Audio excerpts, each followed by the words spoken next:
Hello friends, আমরা প্রত্যেকেই জীবনে কিছু না কিছু পেতে চাই, কিছু হতে চাই। কিন্তু জীবনে চলার পথে নানা রকম সমস্যা তৈরি হয়। আর ওই সমস্যার সামনে আমাদের হাতে দুটো অপশন থাকে। এক, ওই সমস্যাটাকে নিয়ে সারা জীবন আফসোস করে কেঁদে কেটে কাটিয়ে দেওয়া। আর দুই, যেটি আমাদের লক্ষ্য বা গোল সেটি আঁকড়ে ধরে এগিয়ে যাওয়া।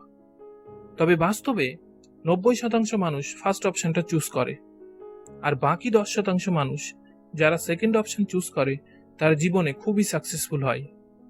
এবার আমি আপনাদের সাথে একটা ইন্সপিরেশনাল রিয়েল স্টোরি শেয়ার করব। তিনি হলেন কারোলি, হাঙ্গেরির বেস্ট পিস্তল শুটার।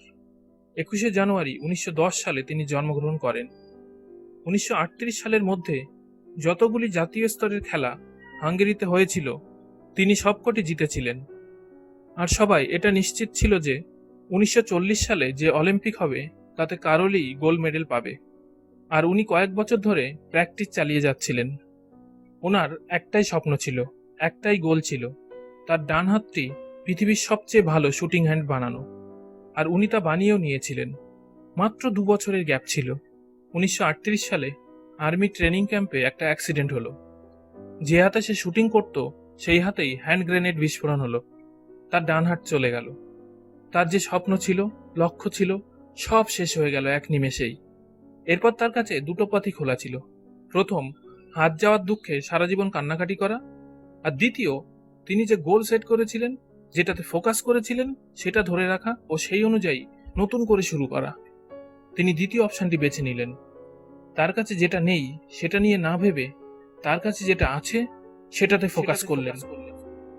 তিনি ঠিক করে নিয়েছিলেন যে হাতে তিনি লিখতেও পারেন না সেই হাতকেই পৃথিবীর বেস্ট শুটিং হ্যান্ড বানাবেন। 1 মাস হসপিটালে সেবা শুশ্রূষা হওয়ার পর যেই তিনি ছুটি পেলেন, সঙ্গে সঙ্গে বাঁ হাত দিয়ে প্র্যাকটিস শুরু করে দিলেন। 1939 সালে তিনি পুনরায় ফিরে এলেন। তখন ন্যাশনাল চ্যাম্পিয়নশিপ হচ্ছিল। সেখানে অন্যান্য শুটার্সরাও উপস্থিত ছিল। সবাই মিলে তাকে কংগ্রাচুলেট করল। সবাই তাকে প্রশংসা করল, বলল এটাকেই বলে এ স্পোর্টসম্যান স্পিরিট। এত কিছু হওয়ার পরও তুমি এখানে এসেছো আমাদের দেখতে আর আমাদের উৎসাহ বাড়াতে। তখন তিনি উত্তর দিলেন, আমি এখানে শুধুমাত্র তোমাদের উৎসাহ বাড়াতেই আসিনি, আমি তোমাদের সাথে কম্পিট করতে এসেছি। ব্যাপক কম্পিটিশন হলো, কিন্তু জিতলো কে? Karoly with his best left hand.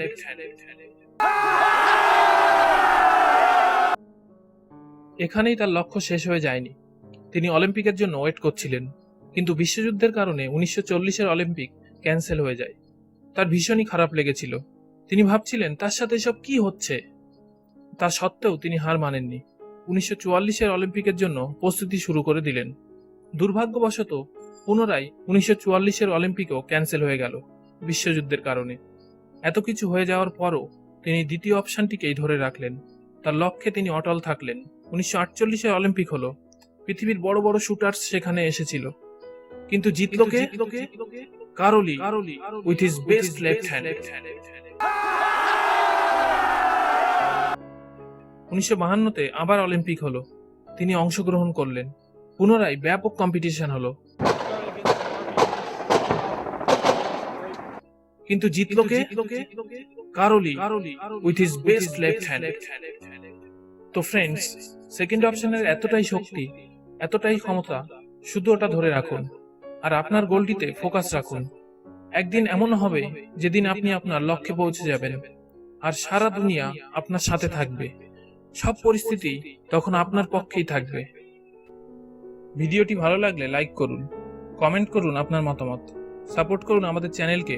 ভিডিওটি বন্ধুবান্ধব ও পরিবারের সদস্যদের সাথে শেয়ার করে আরও নতুন নতুন মোটিভেশনাল ভিডিও পাওয়ার জন্য চ্যানেলটি সাবস্ক্রাইব করুন ও পাশে বেল আইকনটি ক্লিক করুন।